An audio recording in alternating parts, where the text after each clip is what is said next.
Good morning students, कैसे हो आप सब लोग। चलो आज का जो नया टॉपिक है वो स्टार्ट करते हैं। और वो टॉपिक है आपका एजीमुथल क्वांटम नंबर। हम डिस्कस कर रहे हैं क्वांटम नंबर के बारे में। प्रीवियस वीडियो में हमने देखा कि क्वांटम नंबर होते क्या हैं, श्रोडिंगर की वेव इक्वेशन क्या होती है, ये सब हमने डिस्कस किया था प्रीवियस वीडियो में।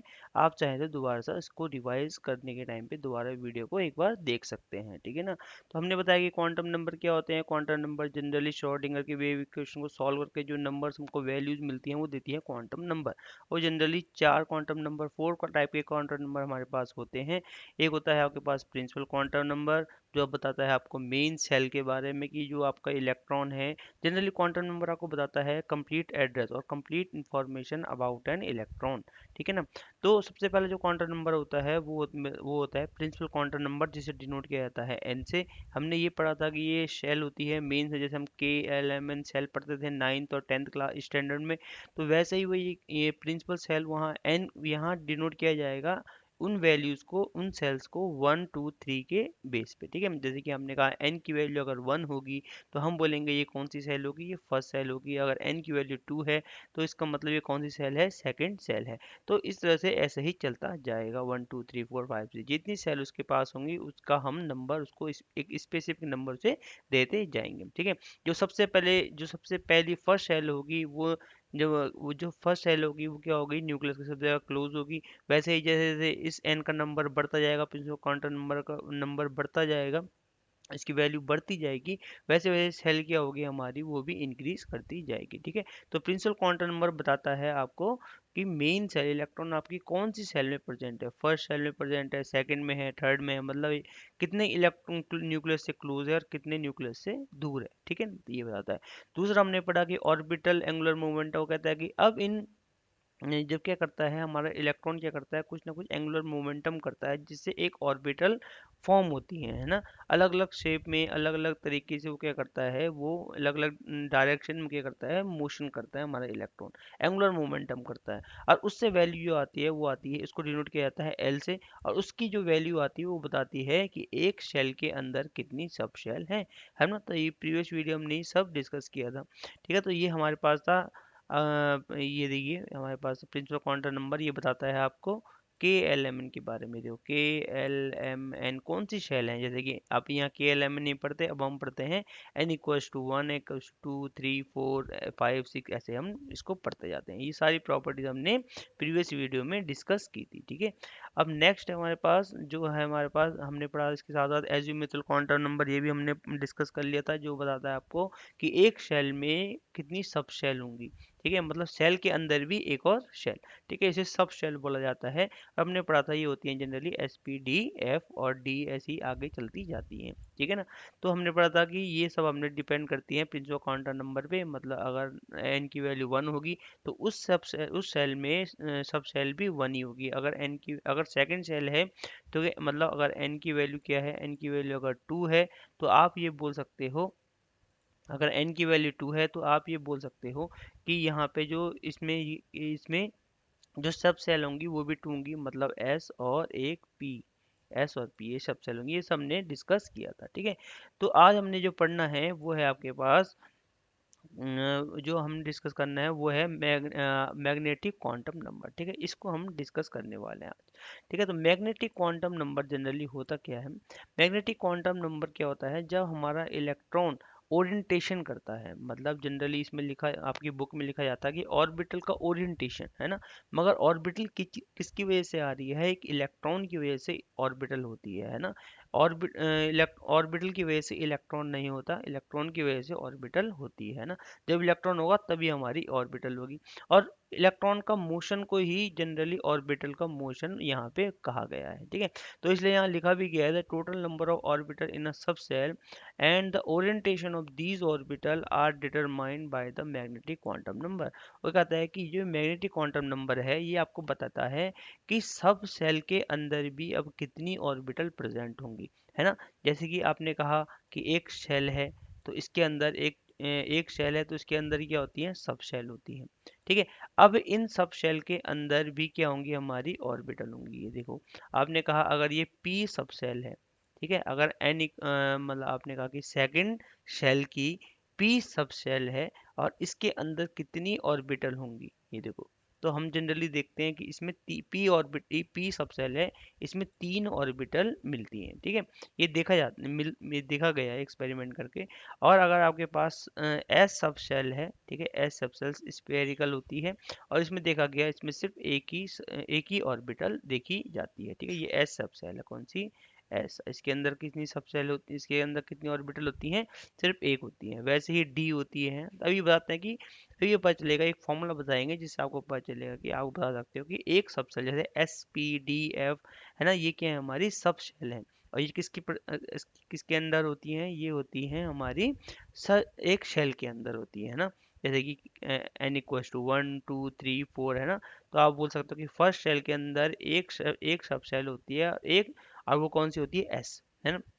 वैसे इससे ये हमने प्रीवियस वीडियो में सब डिस्कस किया है, आप गौर करने की जरूरत नहीं है, ठीक है। तो ये कहता है कि जनरली ये मैग्नेटिक क्वांटम नंबर आपको बताता है कि सब शेल के अंदर भी कितनी ऑर्बिटल होती हैं, ठीक है। सब शेल कौन सी हैं, एस पी डी एफ, है ना। तो ये बताती है आपको कि एक सब शेल के अंदर कितनी ऑर्बिटल प्रेजेंट होती है, ठीक है। और ये कैसे निकाला जाता है, आप बोल सकते हो कि the value of magnetic quantum number is independent on the value of the azimuthal angular momentum, है ना, क्वांटम नंबर।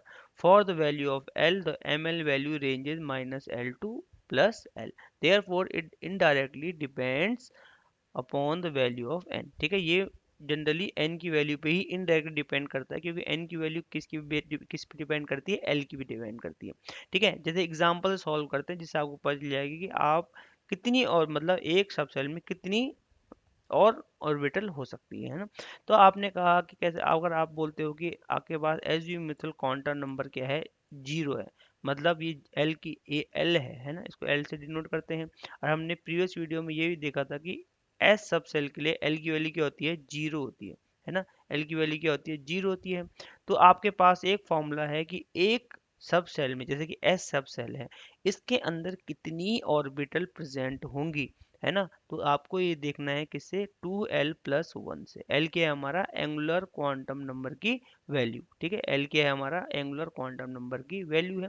और इस वैल्यू से इस वैल्यू का, जैसे कि आपने एस ऑर्बिटल के अंदर बतानी है कि कितनी सबसेल प्रेजेंट है, ठीक है। तो आप क्या करोगे, 2 इंटू, ठीक है, एल की वैल्यू रखोगे 2 इंटू एल, है ना। इस फॉर्मूले से देखते हैं, इस वाले फॉर्मूले से, ठीक है, इस वाले फॉर्मूले से देखते हैं 2 इंटू एल+1। तो आपने देखना है कि एस सब सेल में कितनी ऑर्बिटल प्रेजेंट हैं। तो हम क्या करेंगे, 2 इंटू एल की वैल्यू रखो, एस के लिए एल की वैल्यू क्या होती है, 0 होती है, प्रीवियस वीडियो हमने सब डिस्कस किया है, और +1, ठीक है। तो इसकी आंसर क्या आएगा, आप बोलोगे आंसर आएगा 1। इसका मतलब एस सब सेल में क्या है, हमारी सिर्फ एक ही ऑर्बिटल है, और ये यहाँ पे लिखा गया, ये यहाँ पे बताया गया, ठीक है। देखो सिंपल सा है। वैसे ही अगर आपने देखना है कि पी सब सेल में कितनी ऑर्बिटल होती हैं, तो फिर से आप क्या करोगे, 2 इंटू एल+1। अब एल पी के लिए एल की वैल्यू क्या होती है, पी के लिए एल की वैल्यू होती है भैया 1 होती है, ठीक है। पी के लिए एल की वैल्यू क्या होती है, 1। तो आपने क्या किया, L+1, तो हमने किया 2 इंटू 1+1। तो ये कितना हो जाएगा, ये हो जाएगा आपका, कितना हो जाएगा, ये कितना हो जाएगा, बताओ भाई, 3 हो जाएगा, है ना। 2 1 2 +1, ये कितना हो जाएगा, 3। इसका मतलब आप बोल सकते हो कि पी सब सेल में कितनी ऑर्बिटल होती हैं, 3 ऑर्बिटल होती हैं। देखो, और इसकी वैल्यू किस पे डिपेंड करती है, -L से +L तक। देखो -1, ये लिखा है -1 0+1, ठीक है। तो इसका मतलब 3 क्या है इसमें ऑर्बिटल है, ये इस तरह से डिनोट किया जाता है। वैसे ही डी के लिए निकाल सकते हो, डी के लिए एल की वैल्यू क्या होती है, 2। तो 2 इंटू 2 + 1 है ना। तो इस तरह से आप क्या कर सकते हो, हमारे पास आप बता सकते हो कि एक सब सेल में कितनी ऑर्बिटल प्रेजेंट होती हैं। तो फॉर्मूला आपके पास है 2l+1, ये वाला फॉर्मूला है आपके पास, ठीक है। तो 2l+1 ये फॉर्मूला है। तो आप रखते जाओगे, एस सब सेल में आपने निकालनी है, तो एस के लिए एल की वैल्यू होती है 0। तो 2 इंटू 0, तो 0 आप बोलोगे। तो इसमें एल की वैल्यू क्या, एक सब सेल आएगी, इसमें क्या कितनी आएंगी, पी में 3 ऑर्बिटल, सॉरी इसमें 3 ऑर्बिटल आएंगी। वैसे ही फॉर्मूले में रखने पर डी डी में कितनी ऑर्बिटल होती है, 5। तो यहाँ इस तरह से आप दिखा सकते हो। इसकी एल की वैल्यू रेंज करती है -2 से +2 तक, -1 -2 -1 0 +1 +2, तो कितनी हो गई 5। अगर ऐसे ही आपने एफ सब सेल में दिखा बतानी है कि कितनी ऑर्बिटल होती हैं, तो 2 × 3, क्योंकि एल के लिए एफ की वैल्यू की एफ के लिए एल की वैल्यू क्या होती है 3 होती है, तो 2 × 3 करेंगे तो 7 आएगा। तो इसकी वैल्यू रेंज करेगी -3 से +3 तक, और इस तरह से आप दिखा सकते हो टोटल कितनी है, ये टोटल है 7। तो इस तरह से आप बता सकते हो कि 2l+1 का फॉर्मूला यूज करके, तो ये जनरली मैग्नेटिक क्वांटम नंबर आपको बताता है कि एक सब सेल के अंदर कितनी ऑर्बिटल होंगी। ठीक है, तो अभी तक हमने देखा कि तीन हमने जनरली क्या पढ़े हैं, क्वांटम नंबर पढ़े हैं। ठीक है, तो सबसे पहले क्वांटम नंबर बताता है कि एक शेल है, सबसे मेन कि एक घर में, जैसे कि आप बोल सकते हो कि एक सिटी में कितने शेल है, जैसे कि सिटी क्या हो गई, एक एटम हो गया। ठीक है, तो उस एटम उस सिटी में हमने कहा कि कितने घर हैं। ठीक है, कितने घर हैं, तो आपने कहा कि भैया SPDF, तो ये क्या हो गई, हमारी सब सेल हो गई, 5-6 घर हैं। ठीक है, तो आपने कहा SPDF। वैसे ही आपने कहा कि अब उन घरों में कितने कितने ऑर्बिटल, जैसे कि आपने कहा घर कौन कौन से हो गए, हमने कहा SPDF। अब S वाले जो घर है उसमें कितने रूम है, आपने कहा उसमें एक रूम है, ये किसने बताया, मैग्नेटिक क्वांटम नंबर है। P वाला जो घर है वो उसमें कितने कितने क्वांटम कितने रूम है, आपने कहा 3 रूम है। तो आपने 3 रूम है, इसका मतलब मैग्नेटिक क्वांटम ने बताया कि इसमें 3 रूम है, 3 ऑर्बिटल हैं। वैसे ही डी वाले घर में कितने रूम हैं, आप बोलोगे इसमें 5 रूम्स हैं। ठीक है, ये कैसे पता चला, 2l+1 का फॉर्मूला लगा के। ठीक है, वैसे ही एफ ऑर्बिटल जो है हमारे पास, जो एफ सब शेल है उसमें कितने ऑर्बिटल हैं, आप बोलोगे उसमें हमारे 7 ऑर्बिटल है। 2l+1 का यूज करके आप आसानी से कर सकते हो। ठीक है, तो इस तरह से यहाँ पे दिखाया भी गया है sub level and capacity of each main energy level. तो मेन एनर्जी लेवल क्या है, हमारी मेन सेल है, हमारी फर्स्ट सेल है जैसे। ठीक है, प्रिंसिपल क्वांटम नंबर हो गया, तो इसमें सब सेल भी कितनी होती है, 1 ही होती है ना, n की इक्वल्स टू एल की वैल्यू होती है ना, आपको बताया था। तो आइडेंटिटी सब सेल, तो इसमें सब सेल कौन सी होगी, 1s। कौन सी सब सेल होगी, s ऑर्बिटल होगी, फर्स्ट पहली वाली कौन सी होती है, हमेशा s होती है।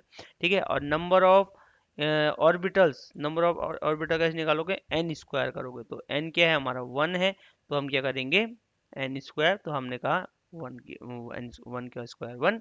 ठीक है, तो आप बता सकते हो कि नंबर ऑफ ऑर्बिटल्स इसमें कितनी प्रेजेंट है। ठीक है, मैक्सिमम नंबर ऑफ इलेक्ट्रॉन, तो हमने पहले प्रीवियस वीडियो में देखा था 2n²। तो फर्स्ट शेल में आप क्या कर सकते हो, कितने इलेक्ट्रॉन, मैक्सिमम इलेक्ट्रॉन रख सकते हो, तो हमने कहा 2 इलेक्ट्रॉन। इसका मतलब एक ऑर्बिटल में सिर्फ 2 इलेक्ट्रॉन आ सकते हैं, 2 से ज़्यादा इलेक्ट्रॉन नहीं आ सकते। ठीक है, तो ये भी पढ़ेंगे अभी आगे। ठीक है, नेक्स्ट हमारे पास अगर सेकंड सेल है, तो इसमें कितनी हमारी सब सेल होने वाली है, हमारी 2 सब सेल होने वाली हैं। कौन कौन सी, 2s एंड 2p। और 2s में कितनी ऑर्बिटल होती हैं, 1। और 2p में कितनी ऑर्बिटल होती हैं, 3। ये हमने अभी पढ़ा। ठीक है, और नंबर ऑफ इलेक्ट्रॉन आपको पता है कि एक सब सेल में एक ऑर्बिटल में सिर्फ 2 इलेक्ट्रॉन आ सकते हैं, 2 से ज़्यादा इलेक्ट्रॉन नहीं आ सकते, है ना। सिर्फ 2 इलेक्ट्रॉन आ सकते हैं एक ऑर्बिटल में। तो आपको पता है कि अगर 2s में सिर्फ s है, तो इसमें सिर्फ एक ऑर्बिटल होगी और इसमें सिर्फ 2 इलेक्ट्रॉन आएंगे। ठीक है ना। और पी ऑर्बिटल के पास कितने इलेक्ट्रॉन, कितनी ऑर्बिटल हैं, 3। और एक में कितने आ सकते हैं, 2। तो 2 3 जा 6। तो टोटल इस पी ऑर्बिटल में कितने इलेक्ट्रॉन हो सकते हैं, 6 इलेक्ट्रॉन इसमें आ सकते हैं। 1 2 3 है ना, तो 1 2 3 4 5 6 है ना, तो 6 इलेक्ट्रॉन टोटल इसमें आ सकते हैं। तो टोटल मैक्सिमम टोटल इलेक्ट्रॉन कितने हो गए, तो आप बोल सकते हो 2 + 6 कितने हो गए, 8। तो 2n² से हम निकाल सकते हैं इजीली। फिर आपके पास अगर थर्ड सेल है, प्रिंसिपल क्वांटम नंबर जिसका 3 है, n की वैल्यू n=3 है, तो इसके लिए जो हाँ आप बोलोगे सब सेल, वो भी कितनी होने वाली है, 3 होने वाली है। ये बताता है एजीमुथल क्वांटम नंबर, है ना। तो इसका मतलब 3s 3p एंड 3d। तो आप बताए कि s ऑर्बिटल में कितने इलेक्ट्रॉन होते हैं, 1 इलेक्ट्रॉन होते हैं। ठीक है, जिसमें कितने इलेक्ट्रॉन आ सकते हैं, 2, क्योंकि एक ऑर्बिटल में सिर्फ एक इलेक्ट्रॉन आ सकते हैं। पी ऑर्बिटल में कितने इलेक्ट्रॉन होते हैं, आपने कहा अभी पढ़ा था 3 आ सकते हैं। और 3 में कितने इलेक्ट्रॉन आ सकते हैं, क्योंकि एक में 2 आ सकते हैं, तो 3 में कितने आ सकते हैं, 6, है ना।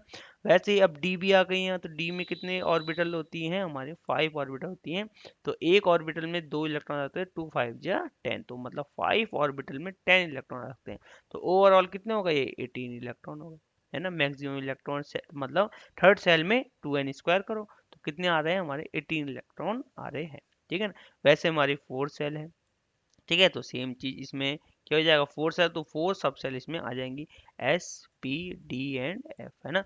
और वैसे ही हमने पढ़ा कि एस में कितने एक ऑर्बिटल होती है, पी में 3 होती हैं, डी में 5 होती हैं और एफ में 7 होती हैं, और सब में क्या होते हैं, इतने इतने इलेक्ट्रॉन होते हैं, ठीक है। तो ये हमने डिस्कस कर लिया है magnetic quantum number. Last quantum number है जो है आपके पास स्पिन क्वांटम नंबर। अब वो कहता है कि इलेक्ट्रॉन दो तरीके से मोशन करता है। एक तो जैसे कि अर्थ क्या करती है, अपनी एक्सिस में रोटेट करती है, वैसे ही वो रिवॉल्यूशन भी करता है ना। एक्सिस में रोटेट करने के साथ साथ इस तरह से गोल गोल एक्सिस में घूमने के साथ साथ क्या करता है, हम लाइक सेम लाइक अर्थ की, जस्ट लाइक अर्थ की जैसे वो क्या करता है, दो तरीके से मोशन करता है, एक रिवोल्यूशन करता है, एक रोटेशन करता है। तो जब अपने एक्सिस में घूमता है तो उसे रोटेशन बोला जाता है, ठीक है। तो ये कहता है, इसे बोला जाता है स्पिन, है ना। इलेक्ट्रॉन की स्पिन कैसी है, अब इलेक्ट्रॉन की, जब इलेक्ट्रॉन क्या करता है, अपनी ही एक्सिस में मोशन करता है, तो दो तरीके से घूम सकता है, ठीक है। किस किस तरह से, आपने कहा कि वो क्या कर सकता है, दो तरीके से, ठीक है। इलेक्ट्रॉन जब मोशन करेगा तो दो तरीके से घूमेगा, ठीक है। या तो क्लॉकवाइज डायरेक्शन में घूमेगा या फिर एंटी क्लॉकवाइज डायरेक्शन में, ठीक है। इस तरह से देखो, ये क्लॉकवाइज डायरेक्शन हो गई, ठीक है। ये देखो, ये क्या हो गई हमारी क्लॉकवाइज डायरेक्शन। और या फिर वो क्या कर सकता है, एंटी क्लॉकवाइज डायरेक्शन में घूम सकता है। ये इलेक्ट्रॉन, जब इलेक्ट्रॉन अपनी एक्सिस में रोटेशन करेगा, मोशन करेगा, ठीक है, तो वो दो तरीके से घूम सकता है, या तो वो क्लॉकवाइज डायरेक्शन में घूमेगा या तो वो एंटी क्लॉकवाइज डायरेक्शन में घूमेगा, ठीक है। और यही वैल्यू बताती है कि इलेक्ट्रॉन कौन सी ये, और इन वैल्यू को बताया जाता है प्लस हाफ और माइनस हाफ से डिनोट किया जाता है, ठीक है। तो आपने कहा अगर क्लॉकवाइज डायरेक्शन में घूम रहा है, इस तरह इस डायरेक्शन में घूम रहा है, तो इसकी वैल्यू होने वाली है प्लस हाफ, ठीक है। जब एंटी क्लॉक में घूमेगा तो इसकी वैल्यू होगी माइनस हाफ, ठीक है। तो ये आप बस आपने ये दो मेन चीज में याद रखने कि इलेक्ट्रॉन क्या करता है, स्पिन होती है इलेक्ट्रॉन की, क्लॉकवाइज होती है और एंटी क्लॉकवाइज होती है। एक और चीज होती है, अगर वो क्लॉकवाइज डायरेक्शन में घूम रहा है, ठीक है ना, तो इसको डिनोट किया जाता है इस तरह से, अपर एरो, ठीक है। और इस तरह से अपर एरो को, अपर एरो से बताया जाता है कि ये कौन सी डायरेक्शन में घूम रहा है, क्लॉक वाइज डायरेक्शन में घूम रहा है, ठीक है। अगर ये एरो क्या है हमारे, इस तरह से आपने बनाया है, ठीक है, लोअर वाला, लोअर हेड वाला एरो बनाया आपने ये वाला, तो इसका मतलब ये कौन सी डायरेक्शन में घूम रहा है, ये एंटी क्लॉक वाइज डायरेक्शन में मोशन कर रहा है, ठीक है ना। तो ये इस तरह से दिखाया जाता है, ठीक है। तो सिंपल है। तो ये है आपके पास प्रिंसिपल स्पिन क्वांटम नंबर, ठीक है। इलेक्ट्रॉन की स्पिन कैसी है, वही क्लॉकवाइज डायरेक्शन में घूम रहा है या फिर एंटी क्लॉकवाइज डायरेक्शन में घूम रहा है। तो आप एक ऑर्बिटल में दो इलेक्ट्रॉन को इस तरह से दिखा सकते हो, ठीक है, एक ऐसा और एक ऐसा, ठीक है। दोनों की स्पिन सेम नहीं हो सकती, ये हम पढ़ेंगे। ये पॉलीज एक्सक्लूसिव प्रिंसिपल कहता है, नेक्स्ट टॉपिक में यही आने वाला है, ठीक है। तो कहता है कि एक ऑर्बिटल में अगर दो इलेक्ट्रॉन को दिखाना है तो एक एक क्लॉकवाइज घूम सकता है और एक एंटी क्लॉक, दोनों, ये भी अगर सेकंड वाला है वो भी क्लॉकवाइज घूम सकता है, मगर दूसरे को फिर एंटी क्लॉकवाइज घूमना पड़ेगा, ठीक है ना। तो दोनों एक ही स्पिन के साथ नहीं घूम सकते एक ऑर्बिटल में, ठीक है ना। तो ये हमारे रूल्स हैं कुछ। तो ये है आपके पास इलेक्ट्रॉन की स्पिन, ठीक है। कि ये है स्पिन क्वांटम, ये बताता है कि इलेक्ट्रॉन क्लॉकवाइज डायरेक्शन में घूम रहा है या फिर एंटी क्लॉकवाइज डायरेक्शन में घूम रहा है, ठीक है। इसकी वैल्यू एम एस की वैल्यू क्या होती है हमारी, इस तरह दिखा है, इसको एम एस से डिनोट करते हैं और generalise by plus minus half, ठीक है। जो स्पिन होती है हमारे, इसको सिंबल अपवर्ड होता है, अगर स्पिन अप है मतलब क्लॉकवाइज डायरेक्शन घूम रहा है तो क्या होगा, सिंबल इस तरह से क्या होगा, एरो हमारा ऊपर को होगा। अगर हमारा स्पिन डाउन हो गया मतलब ये एंटी क्लॉकवाइज डायरेक्शन में घूम रहा है तो सिंबल क्या होगा हमारा, डाउन एरो होगा, ठीक है। तो ये सिंपल है हमारा स्पिन, ये बताता है हमारा स्पिन ऑफ द। नेक्स्ट हमारे पास बहुत ज़्यादा इंपॉर्टेंट टॉपिक जो अभी तक हम पढ़ रहे हैं, ऑर्बिटल ऑर्बिटल ऑर्बिटल, बार बार बोला जा रहा है ऑर्बिटल क्या होती है। तो चलिए अब डिस्कस करते हैं हमारे पास ऑर्बिटल होती क्या है, ठीक है। तो आपके पास क्या है, एटॉमिक ऑर्बिटल, ठीक। तो व्हाट इज एटॉमिक ऑर्बिटल, हमने बताया कि ऑर्बिटल जो होती है इलेक्ट्रॉन के मोशन की वजह से आती है, मतलब वो एरिया जहां इलेक्ट्रॉन को मिलने की प्रोबेबिलिटी सबसे ज़्यादा होती है उसी एरिया को ऑर्बिटल बोला जाता है, ठीक है।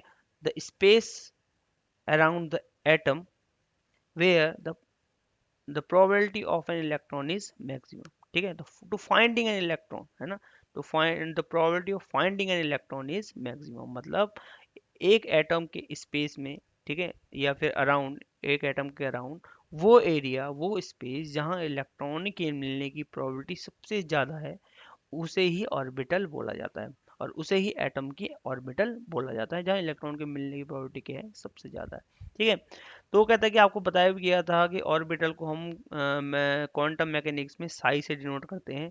ये कि हमारी ऑर्बिट होती है, ये बताता है कि वेव फंक्शन होता है, ये जनरली ऑर्बिटल का ही होता है। मतलब इलेक्ट इसका अगर वेव फंक्शन क्या है, अगर एम्पलीट्यूड बहुत ज़्यादा है, इस तरह से हमने बताया था आपको, अगर ये वेव की जैसे मोशन कर रहा है तो ये ऑर्बिटल है, और ये एरिया बताता है ऑर्बिटल।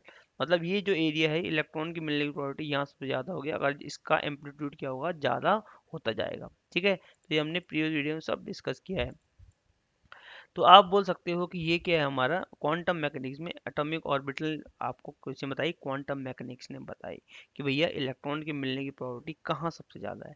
ठीक है, the mathematically function that describe the wave nature of electron pairs in an atom.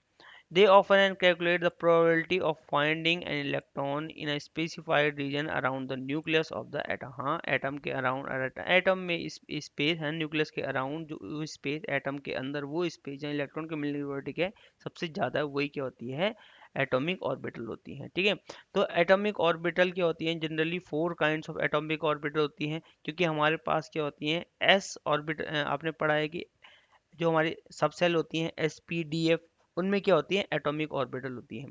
तो उन्हीं के नाम से हमारी ऑर्बिटल भी होती हैं। जैसे कि आप बोल सकते हो कि S सब सेल की जो ऑर्बिटल होंगी वो S ऑर्बिटल होंगी। ठीक है, P सब सेल की जो ऑर्बिटल होंगी वो P ऑर्बिटल होंगी। D सब सेल की ऑर्बिटल होंगी जो वो क्या होंगी, D ऑर्बिटल होंगी। और F सब सेल की जो ऑर्बिटल होंगी वो F ऑर्बिटल होंगी। और इन सब का शेप डिपेंड करता है किस पे, कि इलेक्ट्रॉन का मोशन किस कैसा वो कर रहा है, कि एस ऑर्बिटल, अगर इलेक्ट्रॉन एस सब सेल में है तो वो किस तरह से मोशन कर रहा है, तो उसका शेप भी वैसा ही होगा। जिस डायरेक्शन में जैसा मोशन इलेक्ट्रॉन करेगा वैसा ही क्या होगा, इसका शेप आने वाला है। ठीक है, the of the four sp orbital considered, because these orbital are most common in organic and biological chemistry। ठीक है, ये सब हम बाद में पढ़ने वाले हैं। तो सीधा हम डायरेक्टली चलते हैं कि आपको पता चलने की ऑर्बिटल होते हैं कि न्यूक्लियस के अराउंड एटम की वो स्पेस, वो एरिया, ठीक है, जहाँ इलेक्ट्रॉन के मिलने की प्रोबेबिलिटी सबसे ज़्यादा है, वही ऑर्बिटल होती है। अब सब सेल पे डिपेंड करता है कि ऑर्बिटल हमारी होती कैसी है। ठीक है, तो ये है हमारी सिंपल। तो सीधा हम डायरेक्ट जाते हैं आगे, जो हमारा टॉप मेन पॉइंट है वो है हमारे पास शेप ऑफ द ऑर्बिटल। ठीक है, सबसे पहले आपके पास है एस ऑर्बिटल। ठीक है, एस ऑर्बिटल के बारे में डिस्कस करते हैं कि एस ऑर्बिटल होती क्या है। ठीक है, एस सब सेल में प्रेजेंट ऑर्बिटल एस ऑर्बिटल होती है। ठीक है, अब सबसे पहले वो कहता है कि ये क्या होती है, स्फेरिकली सिमेट्रिक होती है। ठीक है, क्योंकि हमने कहा कि ये न्यूक्लियस के क्लोज होती है। देखा गया कि जो एस ऑर्बिटल होती है, ये अगर ये न्यूक्लियस है, ठीक है, अगर ये न हमारा क्या है, ये न्यूक्लियस है एक छोटा सा, ठीक है, ये न्यूक्लियस है। ठीक है, और इसके अराउंड जो ऑर्बिटल होगी सबसे क्लोज, वो कौन सी है, एस ऑर्बिटल होती है। ठीक है, और उसका शेप देखा गया जनरली वो क्या होता है, स्फेरिकली सिमेट्रिक होता है। इसका मतलब स्फेरिकल होता है और साथ साथ में सिमेट्रिक भी होता है। ठीक है, इस तरह से आप यहाँ इस वाले फिगर में देख सकते हो। ठीक है, इस तरह से स्पेरिकल होता है। ठीक है, अब इस स्पेरिकल होने का मतलब, जैसे न्यूक्लियस के क्लोज है वो, इसकी स्पेरिकल होने की रीजन क्या है, क्यों ये स्पेरिकल है, क्योंकि आप देख सकते हो कि न्यूक्लियस क्या है हमारा, इलेक्ट न्यूक्लियस, ये न्यूक्लियस के क्लोज है ना। इस ऑर्बिटल में जो इलेक्ट्रॉन होगा न्यूक्लियस के क्लोज होगा, और जब न्यूक्लियस से क्लोज होगा तो आप बोल सकते हो कि न्यूक्लियस के अराउंड ये कहीं भी आपको मिलने की प्रोबेबिलिटी सब जगह है। मतलब न्यूक्लियस के अराउंड, क्योंकि न्यूक्लियस के क्लोज है, तो आप इलेक्ट्रॉन को न्यूक्लियस के अराउंड आप किसी भी एरिया में ढूंढ सकते हो, यहाँ भी ढूंढ सकते हो, यहाँ भी मिल सकता है, यहाँ भी मिल सकता है, यहाँ भी मिल सकता है, क्योंकि ये प्रोबेबिलिटी है। और इलेक्ट्रॉन के मिलने की प्रोबेबिलिटी सबसे ज्यादा कहाँ है, न्यूक्लियस के पास। अब जो ऑर्बिटल न्यूक्लियस के पास होगी, तो आप उसको, है ना, तो वो क्या होगी, जो ऑर्बिटल इलेक्ट्रॉन के पास हो, न्यूक्लियस के पास होगी, तो इसका मतलब वो वहाँ इलेक्ट्रॉन के मिलने की प्रोबेबिलिटी सबसे ज़्यादा है। और हर एरिया में है, मतलब सारी डायरेक्शन में, कोई ऐसी स्पेसिफिक डायरेक्शन नहीं है जहाँ इलेक्ट्रॉन के मिलने की प्रोबेबिलिटी ना हो, है ना, क्योंकि वो न्यूक्लियर जो क्योंकि जो इलेक्ट्रॉन है वो न्यूक्लियस के पास है। है ना। तो जिसकी वजह से आप इस ऑर्बिटल में जो एस ऑर्बिटल होती है न्यूक्लियस के पास होती है, सबसे क्लोज होती है, जिसकी वजह से आप इलेक्ट्रॉन को कहीं भी ढूंढ सकते हो। इसलिए क्या होती है, ये डायरेक्शनल लेस भी होती है। ठीक है, ये देखो, same in all direction, non directional होती है। ठीक है, इसकी कोई डायरेक्शन नहीं होती, स्फेरिकल, इसलिए स्फेरिकल भी होती है, क्योंकि आप इसे कहीं भी ढूंढ सकते हो, मतलब इस ऑर्बिटल में इलेक्ट्रॉन को आप कहीं भी ढूंढ सकते हो। इसलिए क्या है, हमारी स्फेरिकल है। देखो इस तरह से स्फेरिकल बनाई गई है। आप इसको एक्स में भी ढूंढो वो तो प्रोबेबिलिटी सेम होगी, जेड में अगर एक्स में ढूंढोगी तो प्रोबेबिलिटी सेम होगी, अगर वाई में भी ढूंढोगी तो प्रोबेबिलिटी सेम होगी। मतलब इलेक्ट्रॉन के मिलने की प्रोबेबिलिटी इस ऑर्बिटल में कहीं भी है, कोई भी डायरेक्शन में आप इलेक्ट्रॉन को ढूंढ सकते हो। मतलब इलेक्ट्रॉन सारी डायरेक्शन में बराबर घूम रहा है, क्योंकि वो न्यूक्लियस के क्लोज है ना। तो यही इसकी वजह से क्या होता है, इलेक्ट्रॉन की जो ऑर्बिटल होती है किसकी वजह से आती है, इलेक्ट्रॉन के मोशन की वजह से। तो हम कह रहे हैं न्यूक्लियस के क्लोज है तो ये स्फेरिकल हो गया। मतलब ये यहाँ भी है, यहाँ भी, यहाँ भी, सारी डायरेक्शन, यहाँ भी है, यहाँ भी, यहाँ भी है, हर डायरेक्शन में आप ढूंढ सकते हैं, क्योंकि न्यूक्लियस के क्लोज है, क्योंकि हम प्रोबेबिलिटी ले रहे हैं, है ना। तो इसका मतलब ही क्या होगा, जनरली स्पेरिकल होता है। ठीक है, इसकी यही रीजन है, क्योंकि एस ऑर्बिटल क्या होती है, स्पेरिकल होती है, क्योंकि वो न्यूक्लियस के क्लोज होती है। ठीक है, और वहाँ इलेक्ट्रॉन के मिलने की प्रोबेबिलिटी सबसे ज़्यादा हाई होती है in compare to other orbital, इसलिए वो नॉन डायरेक्शनल होती है, और मतलब सेम इन ऑल डायरेक्शन, सारी डायरेक्शन में आप इलेक्ट्रॉन को बराबर प्रोबेबिलिटी से ढूंढ सकते हो। दूसरी बात है कि आप कहते हैं कि साइज ऑफ एस ऑर्बिटल, जैसे जैसे क्या होता है, हमने बताया था कि एन की वैल्यू इंक्रीज करती है, तो साइज भी क्या आता है ऑर्बिटल का इंक्रीज करता है। सबसे स्मॉल जो एस ऑर्बिटल होगी 1s की होगी, फिर 2s की होगी, फिर 3s की, और फिर हमारी क्या होगी, सबसे ज़्यादा साइज की कौन सी होगी, 4s ऑर्बिटल। इसमें देख रहे हैं ना, जैसे जैसे एन का वैल्यू बढ़ता है, हमारा क्या होता है, ऑर्बिटल का साइज भी बढ़ता है। तो जो फर्स्ट सेल की जो एस ऑर्बिटल होगी उसका साइज सबसे छोटा होगा, फिर सबसे ज़्यादा किसका होगा, 2s का होगा, फिर उससे ज़्यादा 3s का होगा, और उससे ज़्यादा किसका होगा, हमारा 4s का होगा। वैसे ही 5s 6s ऐसे ही चलता जाएगा।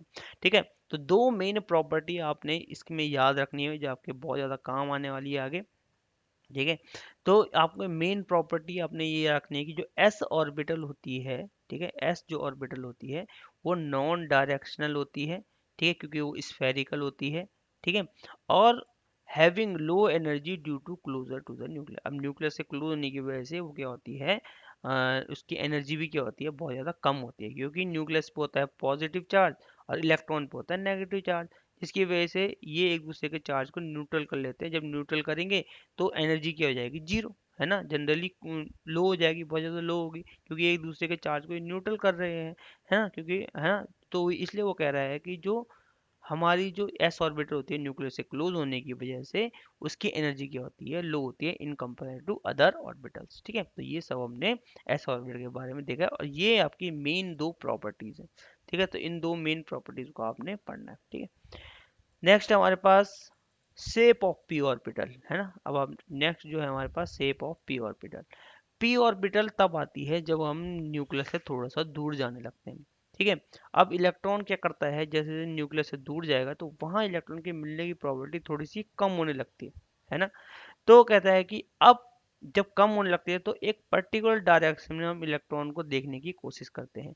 अब हमारे पास होते हैं तीन कोऑर्डिनेट्स, कौन कौन से, आपने कहा एक्स, है ना, वाई और जेड कोऑर्डिनेट। अगर इलेक्ट्रॉन एक्स कोऑर्डिनेट में घूम रहा है, ठीक है, तो वो कुछ पी ऑर्बिटल, तो वो कुछ इस तरह से घूमता है। ये मतलब अगर ये आपके ये क्या है, डंबल है, डंबल शेप की होती हैं इस तरह से। हमने कहा अगर ये एक्स कोऑर्डिनेट है ना, तो इसकी शेप क्या होगा, इस तरह से होगा। ये इस तरह से क्या होगा, मोशन कर रहा है इस, और इस शेप में क्या, सॉरी आपको दिख नहीं रहा होगा। ठीक है, फिर से बनाने की कोशिश करते हैं। अगर इलेक्ट्रॉन क्या है हमारा, अगर आपके पास ये क्या है, हमारी एक एक्स कोऑर्डिनेट है। ठीक है, ये हमारा क्या है, एक्स कोऑर्डिनेट है, और इलेक्ट्रॉन को आप यहाँ देखना चाह रहे हो पी ऑर्बिटल में, तो पी ऑर्बिटल में वो कुछ इस तरह से मोशन करता है, और जिसकी वजह से इलेक्ट्रॉन, इस पी ऑर्बिटल का शेप क्या आता है, डम्बल शेप इसे बोला जाता है। ठीक है, तो इसका मतलब अगर ये एक्स कोऑर्डिनेट में घूम रहा है तो आप इसे एक एक्स कोऑर्डिनेट में देखो। ठीक है, तो ये हो जाएगा, इसकी ये कौन सी ऑर्बिटल हो जाएगी, ये हमारी पी एक्स हो जाएगी। अगर ये हमारा इसी शेप में कहाँ, इसी डायरेक्शन में कहाँ घूम रहा है, जेड डायरेक्शन में घूम रहा है। ठीक है, ये देखो जेड डायरेक्शन में घूम रहा है, तो इसको आप क्या बोलोगे, इसको हम पी, इसको हम पी जेड ऑर्बिटल बोलेंगे, है ना। और इसको अगर ये कौन सी ऑर्बिटल में घूम रहा है, वाई ऑर्बिटल में वाई डायरेक्शन में घूम रहा है, तो इसे पी वाई बोला जाएगा, है ना। और वैसे ही अगर इसको आपके अगर ये एक्स कोऑर्डिनेट में घूम रहा है, ठीक है, इस डायरेक्शन में एक्स कोऑर्डिनेट घूम रहा है और ये शेप बना रहा है, तो इसे पी एक्स ऑर्बिटल बोला जाएगा। ठीक है, तो पी एक्स अगर पी कोऑर्डिनेट में घूम रहा है इलेक्ट्रॉन, ठीक है, एक्स कोऑर्डिनेट में घूम रहा है। अगर हमारा ऑर्बिटल पी ऑर्बिटल में इलेक्ट्रॉन वाई कोऑर्डिनेट में घूम रहा है तो उसे पी वाई बोला जाता है। अगर पी ऑर्बिटल में इलेक्ट्रॉन जेड कोऑर्डिनेट में घूम रहा था तो उसे पी जेड ऑर्बिटल बोला जाता है। और इसी की वजह से हमारी 3 ऑर्बिटल हमको मिलती हैं। कौन कौन सी ऑर्बिटल मिलती है हमको, ये देखो पी सब सेल में कितनी ऑर्बिटल होती है, 3, हमने इससे पहले डिस्कस किया। तो ये कौन कौन सी हो सकती हैं, ये हो सकती हैं P X, P Y and P Z. ठीक है, तो कौन कौन सी हो सकती हैं, P X, P Y and P Z, 3 orbital होती हैं। ठीक है, तो वह सेम चीज़ है, जैसे क्या होगा हमारा एन एस की ऑर्बिटल पी एन की वैल्यू बढ़ती जाएगी, तो पी ऑर्बिटल की जो साइज होगा वो भी बढ़ता जाएगा। मतलब सबसे कम क्या होगा 2p, फिर उससे ज़्यादा 3p एंड उससे ज़्यादा 4p। ठीक है, दूसरी क्या होगा आप बोल सकते हो, ये डायरेक्शनल प्रॉपर्टीज होती हैं, क्योंकि इलेक्ट्रॉन को आप एक पर्टिकुलर डायरेक्शन में आप देखने की कोशिश करोगे, क्योंकि यहाँ प्रोबेबिलिटी क्या है इलेक्ट्रॉन के मिलने की थोड़ी सी कम है in compare to S orbital, है ना, क्योंकि ये साइज में थोड़ी सी लार्ज है और न्यूक्लियस से थोड़ा सा दूर भी है, जिसकी वजह से अब एक पर्टिकुलर डायरेक्शन को इलेक्ट्रॉन को देखना होगा।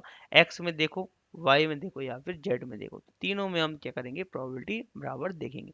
तो ये कुछ डायरेक्शन बता रही है, तो इसका मतलब एक ये क्या है, इसकी क्या है, कुछ डायरेक्शनल प्रॉपर्टीज है, जैसे एक्स वाई एंड जेड, ये डायरेक्शन है। दूसरा, energy is greater than S orbital, क्योंकि आपको पता है न्यूक्लियस से जैसे हम दूर जाते हैं तो क्या होता है, हमारा जो ऑर्बिटल और जो सेल होती है उसकी एनर्जी भी इंक्रीज करती है। तो हमने कहा सबसे क्लोज एस ऑर्बिटल होती है तो उसकी एनर्जी सबसे लो होती है, और पी ऑर्बिटल क्या होती है, न्यूक्लियस से थोड़ी सी दूर होती है, तो वो क्या होगी, एनर्जी में ज़्यादा होगी in compare to S orbital. तो आप क्या कर सकते हो, ये दो मेन प्रॉपर्टी आप याद रख सकते हो। ठीक है, कौन सी, एक तो ये डायरेक्शनल है, दूसरी क्या है, ये एस ऑर्बिटल से ज़्यादा इसकी एनर्जी होती है। ठीक है, ऐसे ही हमारी क्या होती है, डी ऑर्बिटल होती है। ठीक है, और इसका शेप क्या होता है, इसका डिफ्यूज शेप होता है, मतलब इसमें दो लोब आ जाते हैं। जबकि हम जब पढ़ रहे थे, है ना, हमने पढ़ा कि आपके पास जो पी ऑर्बिटल उसमें सिंगल लोब होते हैं, मतलब एक सिंगल डंबल होता है, मगर यहाँ डबल डंबल शेप की होती है, दो डंबल आपको यहाँ दिखने को मिलते हैं। ठीक है, तो आपको पता है कि डी ऑर्बिटल होती है भैया, एल की वैल्यू 2 होती है, जिसकी वजह से 2l+1 करने पर हमको पता चलता है इसमें कितनी ऑर्बिटल है, 5 ऑर्बिटल होती हैं। ठीक है, तो इस तरह से हम इसको दिखाते हैं ना, ये 1 2 3 और 4 5, है ना। तो ये हमारी 5 ऑर्बिटल बता रही हैं कि कौन सी हैं, डी ऑर्बिटल हैं। ठीक है, 1 2 3 4 और 5 ऑर्बिटल। ठीक है, तो कौन कौन सी है वो 5 orbital, D X Y, Y Z, ठीक है, X Y, X square minus Y square and D Z square. ठीक है, तो ये है, तो ये आपके पास डी ऑर्बिटल होती हैं।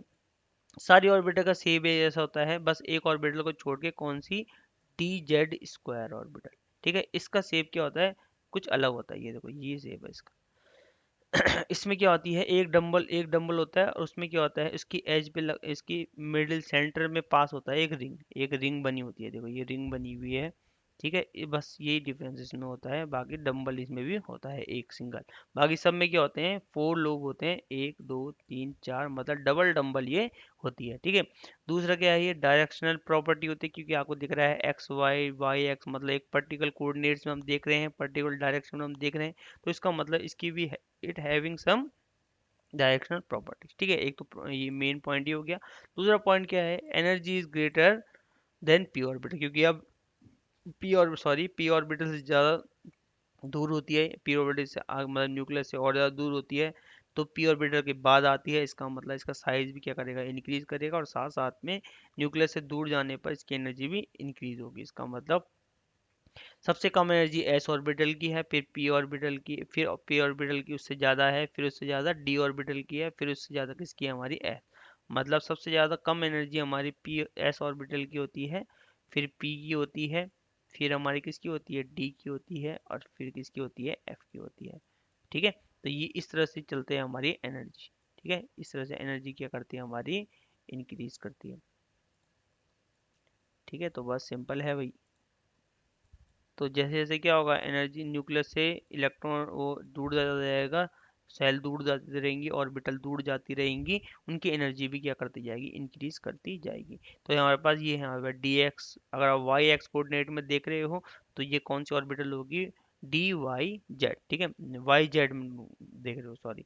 अगर आप डी एक्स कोऑर्डिनेट में देख रहे हो तो ये डी एक्स वाई ऑर्बिटल होने वाली है। अगर ये डी एक्स जेड ऑर्बिटल आप देख रहे हो तो ये डी एक्स जेड होना है। अगर आप वाई स्क्वायर एक्स स्क्वायर के बीच में देख रहे हो, उनके यहाँ इसी एरिया में देख रहे हो पर्टिकुलर, तो ये कौन सी होगी, D X square minus Y square, और डी जेड स्क्वायर हमारी लास्ट ऑर्बिटल होती है, ठीक है। तो इस तरह से 5 ऑर्बिटल होती है।